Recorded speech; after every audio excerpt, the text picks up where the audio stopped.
Any of you long-time listeners out there or new time that have listened to any of our fucking episodes before know my dog Sabbath. He's the grumpy old man that would piss on the floor in the middle of an episode just to spite me. He would love to bark when things just got interesting. And he always wanted either in or out of the room when I was least able to do so and Melissa was most asleep. I had to put him to sleep this Monday, October 15th. He would have been 16 years old on Halloween. He was the best friend that I ever had. That was a dog anyway. And he was just pretty fucking sweet. So, since I'm all bummed out and shit this week, I figured I should fuck you guys up a little bit too. Here's a pretty fucked up story for you. Enjoy.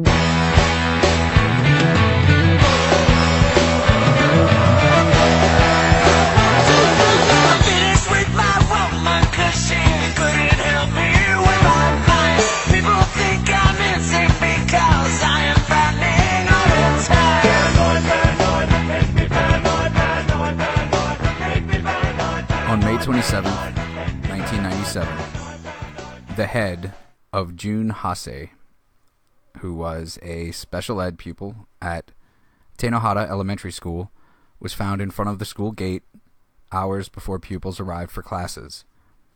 Hase had been beheaded with a handsaw, with further mutilations being done before being left out in front of the school. He was left out in front of the school on purpose for students to discover when they arrived in the morning. There was also a note. It was written in red pen. It was found stuffed inside his mouth, identifying the killer as Sakakibara. The note read, "This is the beginning of the game. Try to stop me if you can, you stupid police. I desperately want to see people die. It is a thrill for me to commit murder. A bloody judgment is needed for my years of great bitterness." Added to the note was some English, which was simply "school killer." The police had commented that the style of Hase's killing and the note was reminiscent of that of the Zodiac murders in San Francisco during the late 60s. On June 6th, a letter was sent to the newspaper Kobe Shinbun, in which Sakakibara claimed responsibility for the slaying and decapitation of June Hase. And he also threatened that more killings would follow. This second letter, delivered in a brown envelope postmarked June 3rd, had no return address or name. Enclosed was a 3-page, 1,400-word letter also written in red ink, which included a 6-character name that could be pronounced as Sakakibara Saito. The same characters which mean alcohol, devil, rose, saint, and fight were used in the first message that was inserted into the boy's mouth. Beginning with the phrase, "Now it's the beginning of a game," the letter stated, "I'm putting my life at stake for the sake of this game. If I'm caught, I'll probably be hanged. Police should be angrier and more tenacious in pursuing me. It's only when I kill that I'm liberated from the constant hatred that I suffer and that I'm able to attain peace. It's only when I give pain to people that I can ease my own pain." The letter also lashed out against the Japanese educational system, calling it compulsory education that formed me, an invisible person. In the initial panic, the Japanese media misreported the name as Onibara, which means demon's rose, though the killer insisted it was as he gave it. Infuriated by the mix-up, Sakakibara later wrote to the station, "From now on, if you misread my name or spoil my mood, I will kill 3 vegetables a week. If you think I can only kill children, you're greatly mistaken." Sakakibara meant humans when he says vegetables. When he was arrested, it was found out that This was a 14-year-old junior high school student. He was arrested on June 28th. Shortly after his arrest, Boy A, as he was called, also confessed to the murder of a 10-year-old Ayaka Yamashita on March 16th, as well as the assaults of 3 other girls on and around that same date. After the March 16th attack, he wrote in his diary, "I carried out sacred experiments today to confirm how fragile human beings are. I brought the hammer down. When the girl turned to face me, I think I hit her a few times, but I was too excited to remember."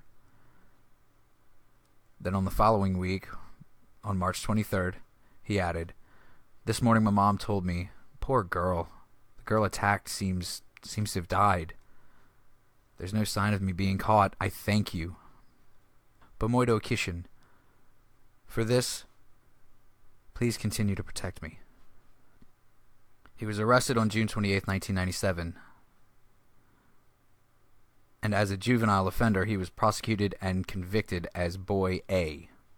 His real name has not been released to the press because Japanese law prohibits publishing the identification, but in some weekly magazines his real name has been reported. Beginning in 2004, Boy A was released on a provisional basis, with a full release announced to follow on January 1st, 2005.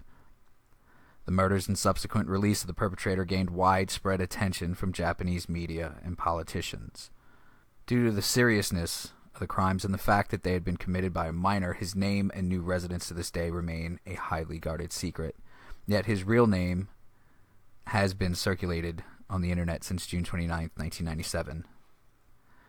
A number of people, including Shojiro Goda, who was a lawyer who dealt with many false accusation cases, they insist that Boy A was wrongfully accused and point out contradictions in the statements of the investigating authorities. For example, the police investigator said that one of the murders was made by a left-handed person.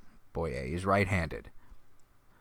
Boy A's confession contained many absurd statements and claims of things that would be impossible for a 14-year-old to do. Boy A had bad grades, and yet his confession was complex, if cryptic, and contained many elaborate figures of speech and similes. In 2002, the boy's mother visited him in prison and asked him if he'd really committed the crimes, and he affirmed this to her. In June of 2015, Sakakibara, then aged 32, released an autobiography through Ota Publishing called Zeka, in which he expressed remorse for his crimes and recounted the murders in graphic detail. Despite attempts by Jun Hase's family to block the release of Zeka, and despite one bookstore chain refusing to stock the book, it quickly reached to the top of Japanese bestseller lists. A few months later, Sakakibara set up a vanity website in which he posted bizarre photoshopped images of a nude male suggested to be himself. In response to these controversies, the tabloid Shukan Post publicized Sakakibara's real name and location. So if you would like to find out who this fucker really is, feel free. It's out there. As of now, though, we'll talk to you soon.